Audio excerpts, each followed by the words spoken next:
Assalamualaikum warahmatullahi wabarakatuh. Tidak bosan-bosannya saya menanyakan kabar Anda semuanya. Semoga dalam keadaan baik-baik saja dan sehat-sehat saja tentunya ya.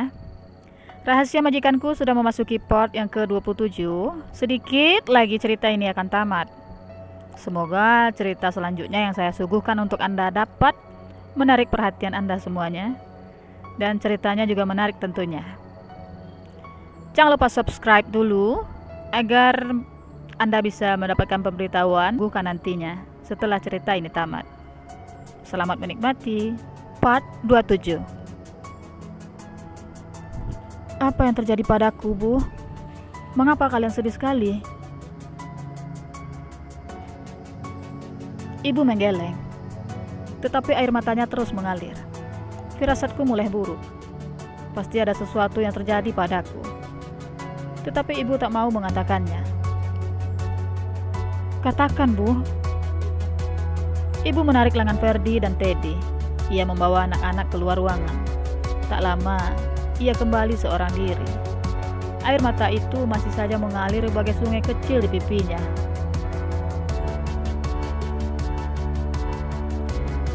Nur, aku tak mau kehilanganmu. Mengapa ibu bicara seperti itu? Dokter bilang kau mengalami gagal otak akibat pukulan keras. Tadi kupikir kau sudah tiada karena koma beberapa jam. Ini keajaiban. Kau benar-benar perempuan yang kuat, Nur. Saat kami mengobrol, beberapa orang petugas kepolisian memasuki ruangan. Salah seorang dari mereka membawa sebuah kayu balok yang dibungkus dengan plastik. Untuk apa balok itu? Di belakang mereka, aku melihat seorang perempuan yang menggendong seekor anjing berbulu tebal. Ibunya Tuan Felix. Untuk apa ia kemari? Apa ia ingin membenamkanku ke dalam jeruji besi? Telapak tanganku terasa dingin. Sekujur tubuh menggigil tiba-tiba. Takut. Selamat siang, Nyonya. Syukurlah Anda sudah sadar, ucap seorang petugas yang membawa balok.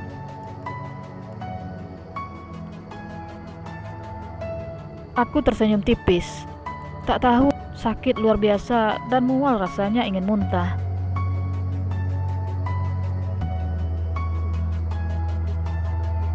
Ada beberapa pertanyaan yang ingin kami ajukan. Tuan, tunggulah putriku sehat dahulu. Dia baru saja sadarkan diri dari koma. Aku mohon, pinta ibu pada si petugas. Aku koma? Beginikah rasanya koma? Rasanya biasa saja.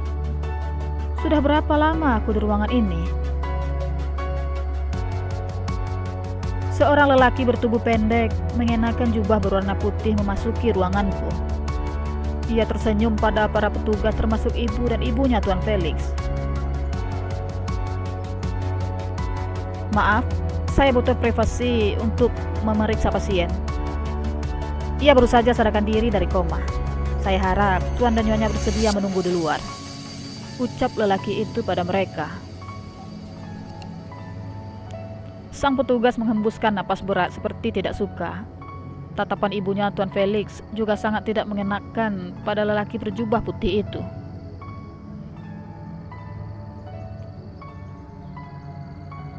Tapi dok, kami sedang melakukan investigasi terkait kasus hilangnya seseorang, bantah seorang petugas yang tidak memegang balok.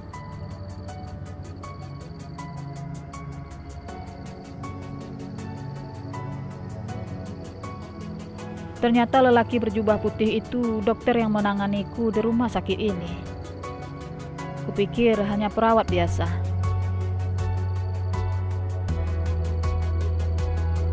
Tidak, Tuan. Di rumah sakit ini, kesehatan pasien yang paling utama. Mengenai kasus yang berhubungan dengan pasien, Anda bisa melanjutkan nanti setelah pasien saya terik dan layak untuk ditanya-tanya. Dahulu, ucap dokter itu seraya tersenyum. Ia bicara begitu pelan dan berkelas. Aku menyukai dokter ini. Beruntung sekali bisa ditangani olehnya.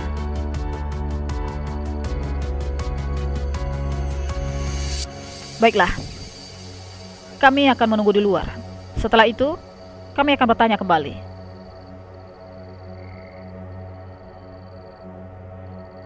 Tidak, Tuan. Anda harus menunggu hingga pasien benar-benar pulih. Para petugas tak berkutik lagi. Mereka keluar disertai hembusan napas yang berat. Berbanding terbalik denganku yang menghembuskan napas lega. Aku belum siap mendengar pertanyaan mereka. Sungguh, batin ini belum sanggup menerima kenyataan yang ada. Ibunya Tuan Felix pasti telah mengetahui sesuatu.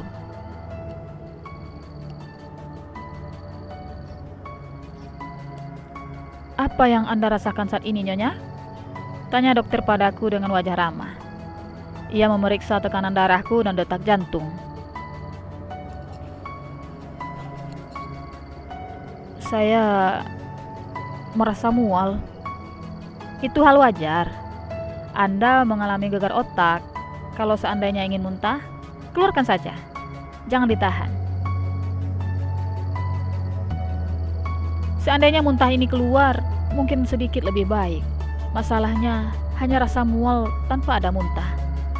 Aku merasa tersiksa.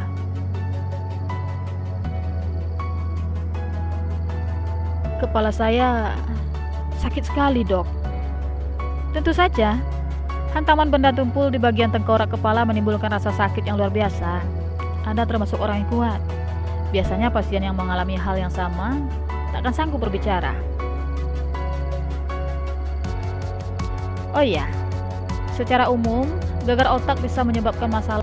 Tubuh dapat menimbulkan reaksi seperti lupa ingatan, demam, aktivitas otak yang menurun.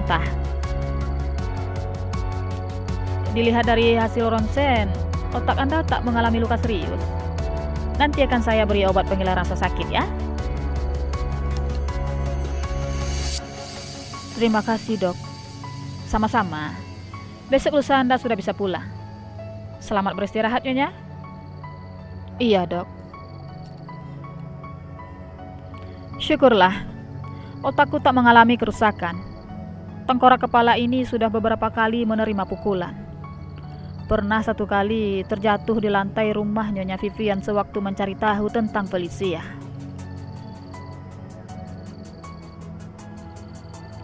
Felicia?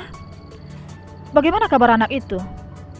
Apa kami berada di rumah sakit yang sama? Aku ingin sekali melihat keadaannya.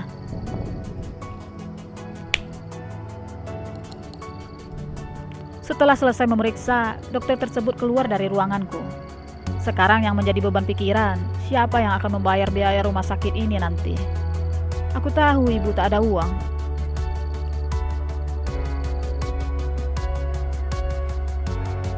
Ya Tuhan, berat sekali beban hidupku. Apa yang dikatakan dokter padamu, Nur? Tanya ibu saat kembali memasuki ruanganku. Aku baik-baik saja. Hanya gegar otak ringan. Syukurlah. Bu, bagaimana dengan biaya rumah sakit? Shh, jangan pikirkan itu lagi. Ujar ibu seraya menaruh jari telunjuknya di bibirku. Kali ini ia terlihat santai. Biasanya akan panik bila menyangkut keuangan.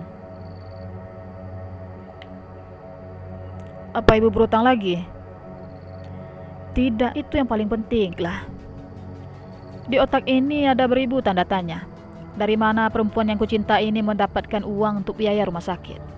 Kalau saja sampai berutang lagi, aku tak akan bisa membayarnya.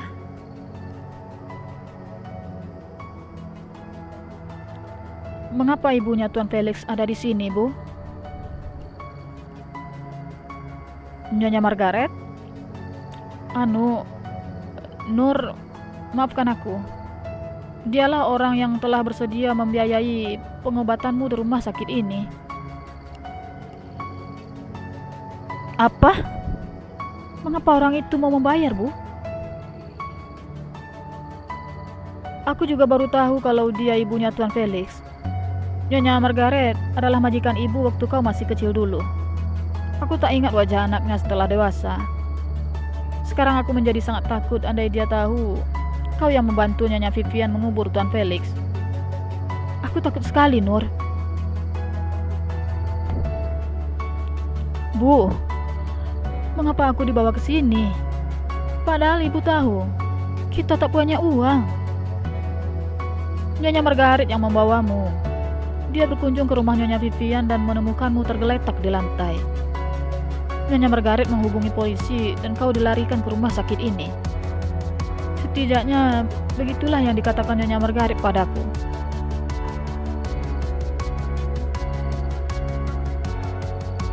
Pasti Nyonya Margaret masih mencari tahu keberadaan Tuan Felix. Keluarga mana yang tak merasa aneh saat salah satu di antara mereka tak ada kabar. Aku siap bila harus dihukum karena telah membantu Nyonya Vivian mengubur lelaki itu.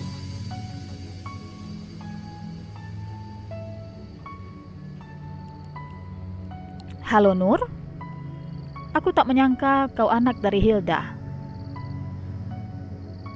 Perempuan berlipstik merah darah itu bicara seraya memangku anjingnya dengan seksama ke mata. Halo Nyonya. Aku juga baru tahu dari ibu. Terima kasih atas bantuannya, Nyonya. Jangan sungkan, Nur. Tapi kau harus memberi imbalan padaku. Imbalan? Ya, kau harus memberitahu di mana putraku. Vivian bilang, kau mengetahui sesuatu tentang Felix.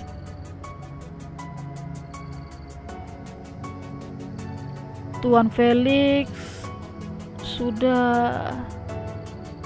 sudah kukubur di halaman belakang rumahnya, Nyonya. Yang akan terjadi, terjadilah. Aku pasrah.